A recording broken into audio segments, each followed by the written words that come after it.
Dans la vie courante, l'être humain capte des triggers, ou si vous préférez des événements déclencheurs qui sont perçus dans certains cas comme nocifs par le système auditif ou visuel.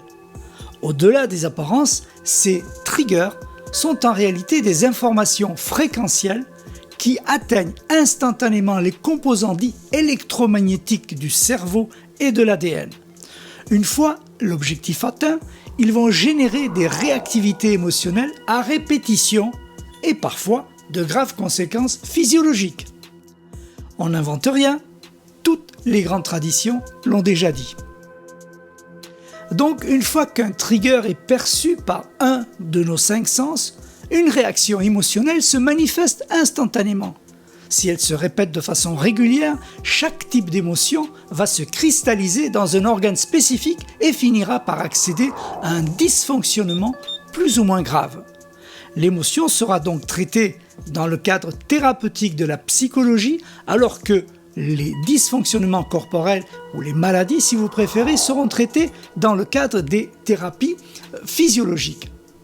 Alors reste bien sûr le problème des triggers, qui ne cessent jamais d'intervenir dans la vie, car ils font partie de cette vie.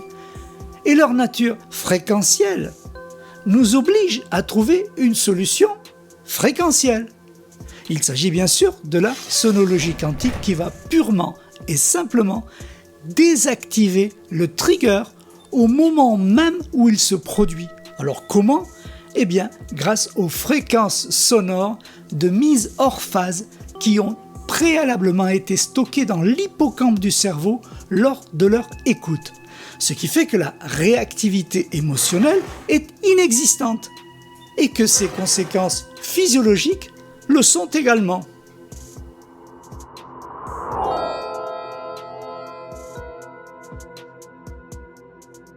En phase 1, la chronologie d'un trigger commence par un événement déclencheur dont la fréquence de transmission est très élevée. Elle est donc appelée onde scalaire, celle d'un bruit, d'un son, d'une parole, d'un acte, d'une image, d'un comportement, etc., etc. La phase 2, elle se produit en réalité en même temps que la phase 1. L'émission et la réception de l'onde scalaire du trigger sont simultanées. On se trouve ici dans le domaine de l'information véhiculée selon le principe d'intrication quantique, donc immédiate. Ce qui signifie que la manifestation du trigger se produit en même temps que le déclenchement de la réactivité émotionnelle. En phase 3, les réactions émotionnelles qui sont devenues récurrentes sont mémorisées et vont sans cesse se réactiver pour aggraver ou provoquer de nouveaux problèmes physiologiques.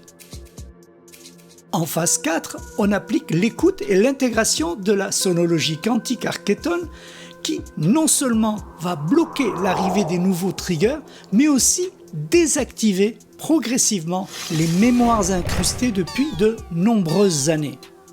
La désactivation sur le vif de tous les triggers qui se manifestent dans la vie courante ou de ceux qui sont présents depuis des années joue un rôle déterminant dans les thérapies psychophysiologiques qui sont appliquées sous l'action simultanée de la sonologie quantique d'Archéton.